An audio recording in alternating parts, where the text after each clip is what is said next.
This magic can create a barrier which absorbs unlimited energy, making it continuously grow stronger and stronger, dubbing this technique the Heaven Scale. He prepares for the incoming attack from his opponent. Although Zagan is unhurt, the shockwaves destroy the ground and, moreover, activate the Guardian Golem in this place. During the fifth, after Zagan takes 3 direct hits, his new technique falls apart, but still, he is able to punch his foe and sends him flying. Meanwhile, Nephi is waiting for Zagan's return when Chastel comes up from behind. She learns that Zagan is currently out to retrieve Fall, and upon hearing this, she also wants to fight by his side. However, she is unsure why she would draw her sword. A holy knight helping the demon lord is an act unheard of, but thanks to Nephi, who makes her realize her true feelings, she gets the courage to go and fight alongside him. Back on the battlefield, Zagan sees that all of Raphael's wounds are healing at an astonishing rate. Seeing this, he tells Fall to think about all the torture she wants to perform as he will not die easily. Hearing this, Raphael is curious as to why he is so hated. Learning that Fall is the child of Orobas, the dragon Raphael killed in the past. Learning this, he decides to kill Fall as well as rushes to her. Despite Zagan getting in the way, Raphael refuses to give up and keeps pushing forward. However, all of a sudden, Castel shows up and prevents him from killing Fall. This leaves Raphael in a dire state, but Zagan decides not to kill him, asking what his intentions are. He realized that Raphael's bloodlust disappeared the moment Orbs was mentioned, but before he could get a reply, something intervened. This is something. It's the Guardian Golem that was accidentally activated during the fight. The sheer amount of magic this golem emits terrifies Zagan. Suddenly, the golem launches its first attack. As a blast heads towards Fall, both Zagan and Chastel are unable to reach in time to protect her. However, Raphael does. He uses his body to protect Fall, resulting in him losing his arm. Seeing this, Zagan becomes enraged at the golem. As punishment for attacking his daughter, Zagan uses Heaven's Scale and quickly pounds his opponent to the ground. He then goes to check up on Fall. Even though she is fine, Raphael is in a near-death state, something even his dragon regenerative abilities will not fully heal, as he was barely able to speak. He claimed that he was never Orobas' enemy and revealed what actually happened that fateful day. According to him,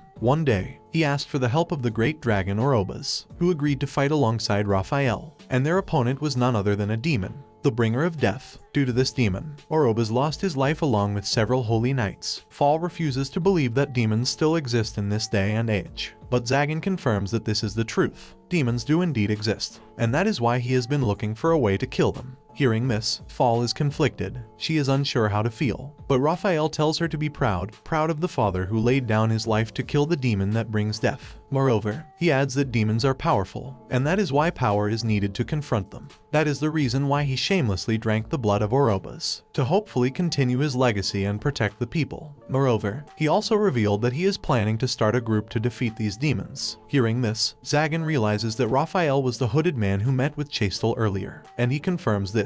Moreover, as per Raphael, Chastel is the only one who can start this symbiotic faction, having ties with both the Holy Church and the Demon Lord. All of a sudden, the golem begins to revive. Seeing this, Zagan claims he will go finish it once and for all. But Raphael claims that this monster isn't a golem, rather, it is a demon chimera that Marchoses created. In addition, he stated that these are the remains of the demon he and Orobas defeated in the past. But for Zagan, this is an opportunity to test out some things he is preparing and tells the others to stay away while he defeats this foe. However, Chastel wants to fight alongside him. As such, he summons the Flame of Purification with her sword, Azrael, and rushes into attack. With their combined efforts, they take down the chimera once again, but it simply regenerates, revealing that the black mist is the chimera's true form. Consequently, Zagan uses another technique called Heaven Blaze, destroying the chimera from the inside out. Meanwhile, Raphael is on the verge of death. There, he claims that the formation of the symbiotic faction was Orobas' dying wish, and he commends the strength that Chastel holds, deeming it befitting for the leader of this faction. There, Zagan also inquires as to why Raphael killed all those mages if he wanted to start a faction to fight against the demons. However, he states that he didn't start the fight, rather, he was the one being attacked. He always tried to head into these meetings with a friendly demeanor, but the mages always misunderstood his intention and picked a fight with him.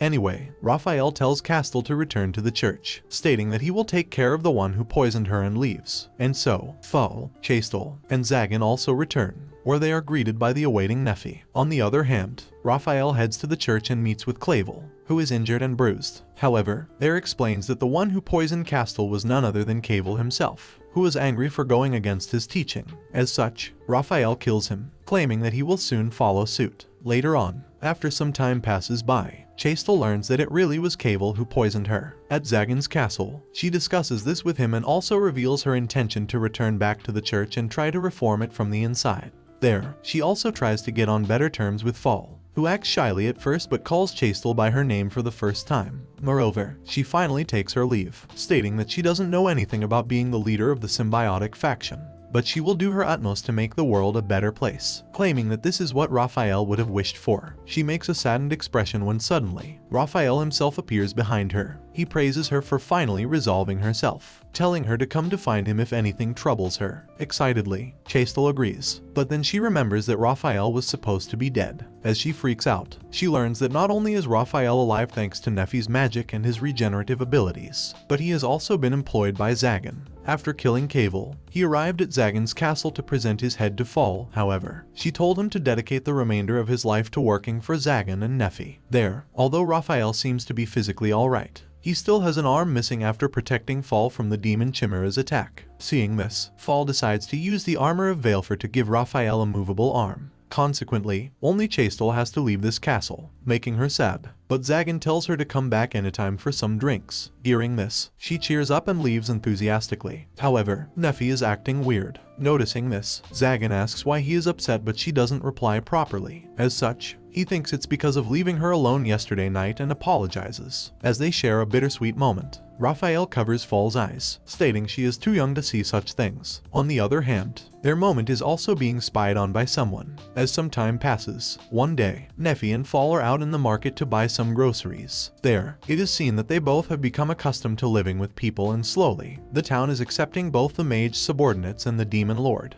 As they return home, all of a sudden they get attacked by a dark-skinned person. She wants to kill Nephi and unleashes her magic. However, Fall is prepared to counter. Nonetheless, seeing that they are in the city, Nephi tries to stop her, but this only results in the attacker killing the residents who showed kindness to her. Seeing so many of her friends dead, she loses control and fights back. Using the opponent's magic, she takes control of the foe's ability and uses it to attack them instead. Despite this, the foe still remains standing. Not only that, the attacker is seen to be a dark elf, boasting a face similar to Nephi's. Suddenly, the Demon Lord's seal becomes activated, and fearing his power, the attacker decides to fall back and return. As she leaves, Nephi inquires who she is. Learning that the attacker claims to be Nephi, the Demon Lord's seal is revealed to be a protective barrier which also restores the destroyed town. After she disappears, the townspeople rush to her side, asking if she is alright. Moreover, Fall picks up an ominous letter addressed to the Demon Lord Zagan by the Demon Lord Biffron. Back at the castle, Zagan is sparring with Raphael and his holy sword,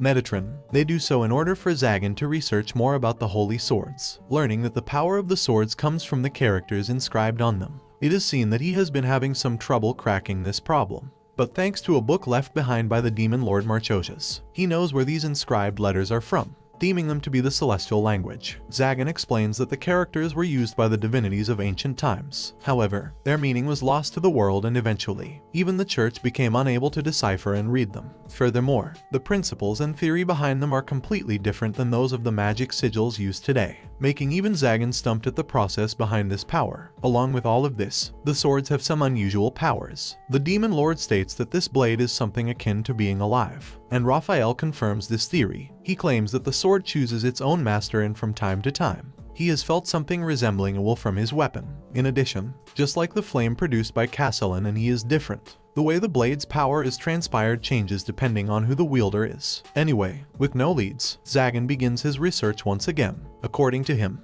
there are two goals he needs to achieve. Firstly, to acquire the power to kill demons, and secondly, to find a way to destroy the Demon Lord's sigil. He claims that if he wants Nephi to enjoy her life, he needs to be very aware of all the possible threats. As such, without having the power to destroy the Demon Lord's sigil, all the other Demon Lords might prove to be a high threat if they ever choose to attack Zagan. All of a sudden, he feels his barrier has activated, learning that something has happened to Nephi and Fall when they were in the city. As they return, Nephi is perplexed and distressed. After sending Fall with Raphael, Zagan takes her back to his library, and they both chat. There, Nephi hands over the ominous letter she received. The letter entails the archdemon Biffron inviting Zagan, Nephi, Fall, and Raphael to a ball held for them. Upon reading the letter, Zagan understood that Biffron has been monitoring him for a while now. As such, Nephi asks if he intends to go to this ball. and he, thinking this might be a good opportunity to gauge the foe's power, claims that there is no reason to refuse. Suddenly, Nefi catches a glimpse of Raphael's words. There, it is revealed that she is able to read the celestial language. Later, Barbaros paid Zagan a visit,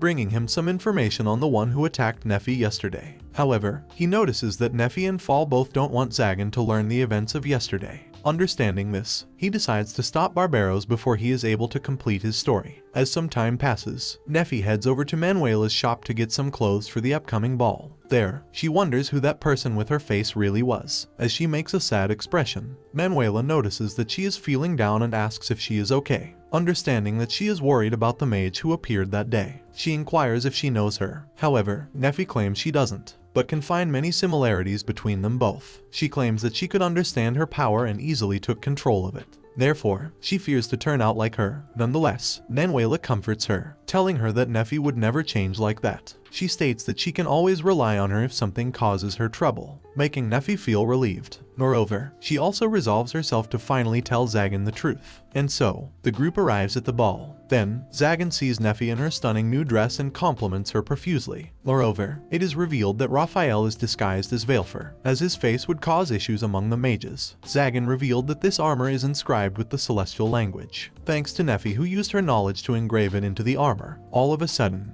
Chastel intervenes, thinking this would be a relaxing party. However, after learning that this is a party for mages, she became distraught, announcing that a holy knight like her shouldn't be here. This catches the notice of all the attendants, who look at her with anger. Nevertheless, Zagan, along with the rest of his group, makes their entrance, and Zagan introduces himself as the newest demon lord. This causes the attention to be averted to him instead, who claims that Castle should be safe for now as no one would want to provoke his animosity. There, Zagan recalls his last journey on a ship when he was accidentally locked in a barrel after trying to steal some food. Nefi relates to that feeling, recalling how she was once locked up and nearly froze to death after trying to steal honey, as they both rejoice in this bittersweet memory, remembering how sweet the food they stole was. Chastel looks at them with empathetic eyes. Suddenly, Zagan asks Chastel about the situation with the church, inquiring about what happened after Cable was killed. She explains that the church probably has found out the truth about Cable's death, adding that the symbiotic faction has also been quiet and hasn't pressured her into doing anything. Furthermore, she claims that she wants to become someone reliable, wanting to repay Zagan for saving her numerous times. Hearing this, Zagan feels disillusioned by the idea of relying on others, but Chastels points out how Nefi and he have already been relying on each other. This statement makes Zagan blush. On the other hand, Nefi finds her resolve with these words, claiming that she wants to talk with Zagan about something.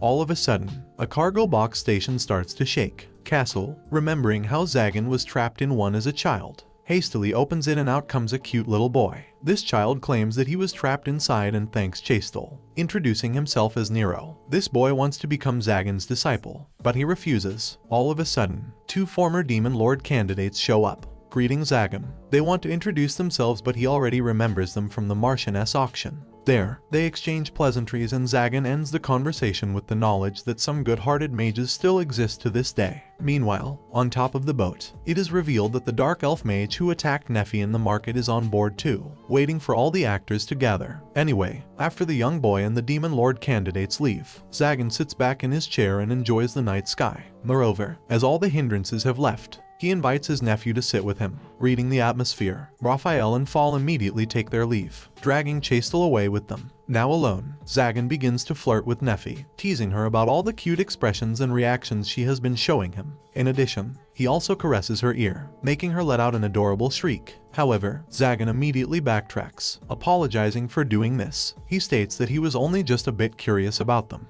prompting Nefi to allow him to play with them. And so, he begins to slowly and gently touch her ear, making him more and more excited. Nefi, embarrassed, tries to control her moans but is at her limit. Suddenly, they both notice that all the mages were watching them do these lewd acts, and they both blush and move away from each other. However, Nefi tells him that they can continue again when they are alone. But the atmosphere is destroyed when Nero intervenes. He wants to serve Zagan some wine to get on his good side, but Zagan refuses. However, Nefi suddenly speaks up again. She is finally ready to talk about the thing she wanted to talk about earlier. Nonetheless, she is interrupted again when a smokescreen arises. Nefi, unable to see anything in this mist, gets separated from her master, but Nero is right by her side. However, they are both trapped behind a wall, through which they see that Zagan is alright. but by his side is another nephew. This imposter tries to impersonate the real one, attempting to lower Zagan's guard. But Zagan immediately recognizes that this isn't the real Nephi, forcing her to reveal her identity as the Dark Elf. Learning that Zagan cares for her so deeply as to not be fooled by illusion magic, she feels relieved and uses her power to break open the wall standing between her and Zagan. Along with the wall, however, she falls and blows up half of the ship. Suddenly, Maou begins to speak. He revealed that this was all a part of his act and introduces himself as the Demon Lord Biffron himself, with his real identity now revealed. He tells the musician to start the party back up and play some tunes. In addition, he calls forth the Dark Elf, Nefteros, to greet the others. There, she tries to insult and belittle Nephi, but she retorts back every time. Nonetheless, her insults damage Zagan instead,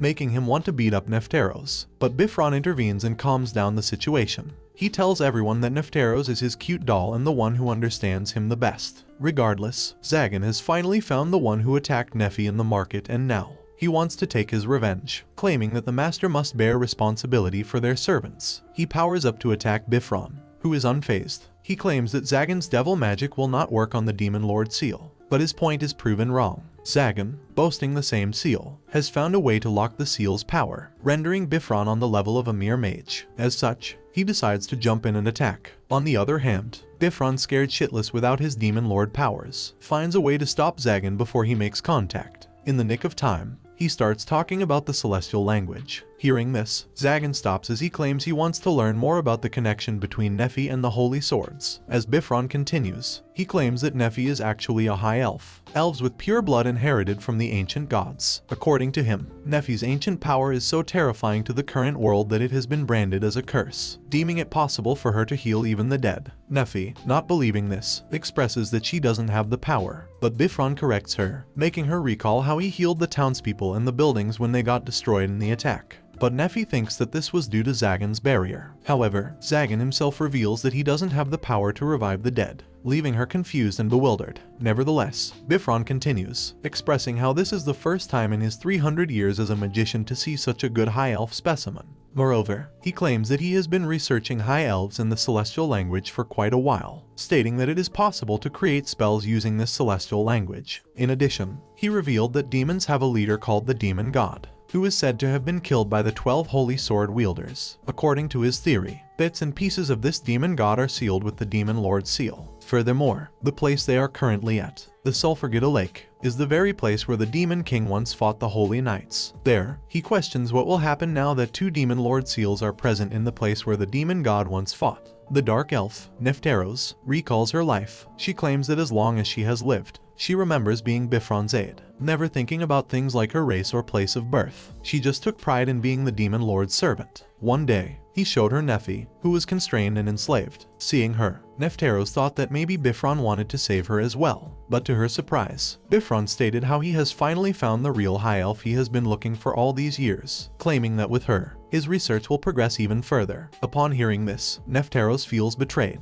If Nephi was the one Biffron was looking for, what had she been doing all this time? This way of thinking made any empathy she had for her nephew turn into hatred and resentment. However, after that event, Biffron was unable to find Nephi ever again. This led Nefteros to think that maybe she had died. But lo and behold, she survived. Not only that, but after being with Zagan, her expression grew gentler and expressions often, as if her past never even existed in the first place. Seeing this, Nefteros wanted to kill her, thus the reason she attacked her in the city. However, there she learned the power her worldview offered after tasting defeat at the hands of the one she despises. Meanwhile, back in the present, Biffron has summoned a black mist. This thing is revealed to be the residual thoughts and anguish of the demon god, which has been activated by the arrival of 2 demon seals. This thing quickly surrounds the ship and begins to engulf the mages, one by one. Moreover, as it gets attacked, it grows bigger after absorbing the magic sent its way. Seeing this, the mages decided to book it, unwilling to fall into this place. However, Biffron has set up a barrier to prevent anyone from escaping.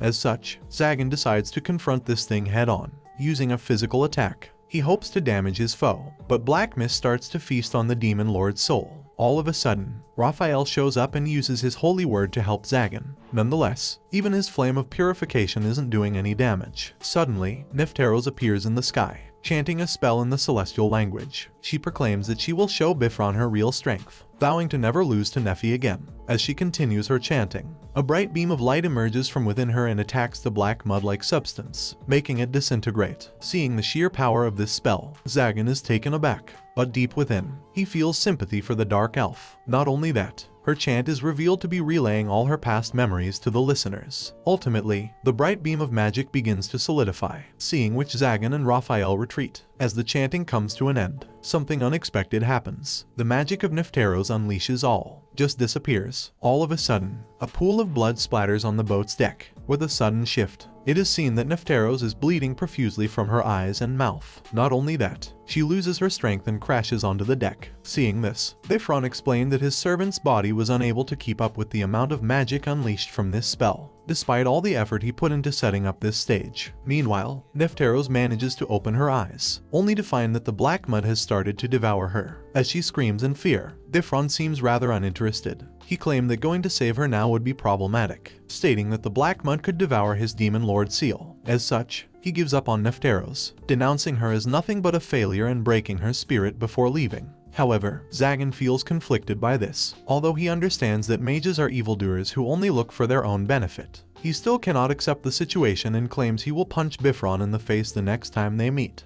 Biffron just laughs it off, telling Zagan to first survive this ordeal. On the other hand, the black mud, after engulfing Nefteros, has taken her form and begins to wreak havoc. There, Nefi expresses her desire to save Nefteros, claiming that she is so similar to the past Nefi. Hearing this, Zagan prepares his forces. Chastel, Raphael, Fo, and Barbaros all combine their strength in order to aid Zagan in his fight against this remnant of the demon god. As such, while the other mages wallow in despair thinking that they will meet their end today, the demon lord Zagan's party prepares to attack. There, Fall uses her dragon breath to inflict damage and it seems to be working. Moreover, Zagan tries his technique Heaven Blaze, which also seems to be effective. Suddenly, after launching his attack and destroying bits of the mud monster, Zagan catches a glimpse of Nefteros, but the monster soon recovers. In fact, it does so much faster than before. According to Zagan, all of a sudden, Raphael and Castel show up. They both use their hollow swords to attack. Their fearsome blow throws Zagan aback. However, their opponent isn't even fazed by this. Seeing this, Zagan begins to grin and thinks that this absurd situation is where he will have to show his pride as the demon lord.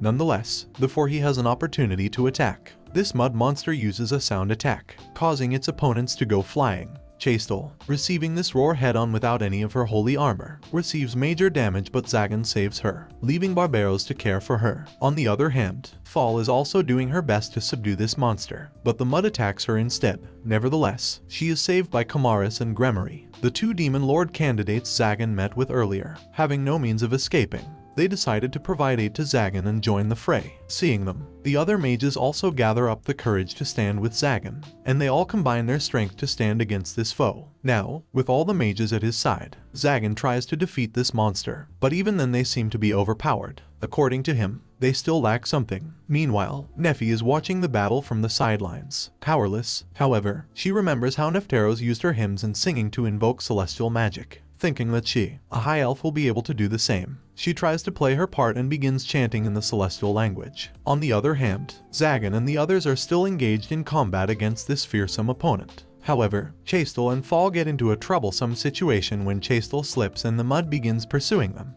Just then, bright beams of magic, similar to those produced by Nefteros, appeared and began to eradicate the mud monster. Surprised, everyone looks around to find out what is happening, only to see that Nefi is chanting in the celestial language. Deciding to use this opportunity, Zagan tells Raphael and Chastel to cut down a path for him. However, the mud monster also begins to retaliate and prepares to use its sound attack once more. Nevertheless, Gremory and Fall prevented it from happening, uncovering Nefteros' body. With this, Zagan rushes in riding on Humorous and delivers the final blow. Using Heaven Blaze, he manages to free Nefteros from the mud monster and attempts to grab her. But suddenly, a black substance, like a mud monster, begins to erupt from inside her body. Witnessing this, Zagan understands that Nefteros has now become the heart of this mud monster, prompting Humorous to claim that she is now beyond help. Despite this, Zagan doesn't want to give up, wondering if he could leave Nefi in such a state. He decides to risk his life to save this girl. As such, he orders Humorous to go back and charges in alone, announcing that a man who cannot fulfill his bride's wishes cannot deem himself fit as a demon lord.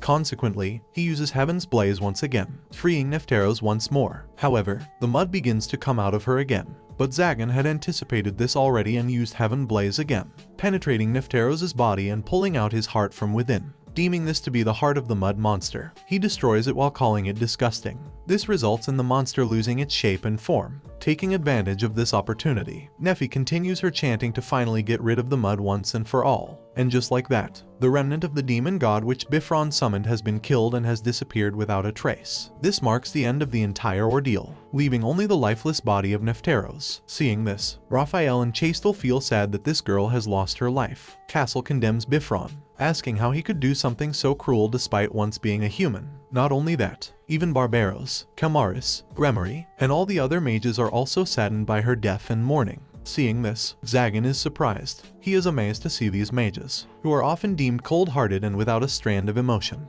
crying at the loss of this life. However, he is also surprised to see that all of them are so clueless. He tries to claim that this is all a misunderstanding, but Chastel doesn't let him explain. All of a sudden, Nefteros' lifeless body is revealed to be not so lifeless after all. She wakes up and asks what this commotion is about, shocking everyone present. Seeing her wake up, Nefi is extremely glad and hugs her. Upon Raphael's inquiry, Zagan explains that he only burned away the mud. He adds that the moment his hand pierced Nefteros, he started using recovery magic so as not to kill her. In addition, using his advanced control over his spells, he managed to only burn the mud-like substance without injuring any other part of her body. Moreover, he then asks her what she plans to do. Seeing her hesitation, Nefi invites her to come with her and her master. Hearing such kind words, Nefteros is caught by surprise and slowly moves her hand towards Nefi. However, she decides not to accompany them. She announces that Biffron is her only lord and that she will return to him. And just like that, she leaves after Zagan tells her to give his regards to her lord. As she leaves, N3FA is somewhat sad, but Zagan cheers her up by stating that they will meet her again someday. Meanwhile, the other mages are seen bowing down to the great demon lord Zagan. The entire group pledged allegiance to him and offered their lives as a token of appreciation for saving them all today. There, Camaris claims that Zagan is different from the other demon lords. Zagan is someone who will not abandon them and he agrees to take them all under his wing. And so, this calls for a celebration and the party starts again. As the vocalist begins singing once again, Zagan seizes the opportunity to ask Nefi for a dance, and she agrees. On the other hand, Nefteros has finally arrived at Biffron's castle, wondering if she has made the right choice by returning. There, Biffron himself comes to greet her, impressed that she managed to come back alive despite her body being taken over by the demon god. Additionally, he notices something pinned inside Nefteros' robe. This is the same invitation that Biffron gave to Zagan to invite him to the party. Understanding that this is a trap, he orders his servant to open the envelope. Sacred does as she is told. But as soon as she does, an arm rushes out and punches Biffron in the face, crushing his head and leaving him to die. Regardless, it is revealed that even death is not able to keep Biffron down. He gets back up within mere seconds after experiencing death for the first time in 300 years. Unfazed, Biffron is indifferent to having just died, making Nefteros creeped out. As he plans his next move, an immense feeling of anger overcomes Nefteros. Suddenly, the magic arm appears again and punches Biffron once more, killing him. From this, he understood that the spell is activated when Nefteros is angry. As such, Biffron tries to get rid of it, but Nefteros decides to keep it, claiming that Zagan has won this battle. And that's how the first part of this Manhwa ends. Well guys, if you like this video and you want a second part, comment below with the word part 2. Also subscribe to the channel, hit the bell and like the video. But most important, leave a comment. Until the next video.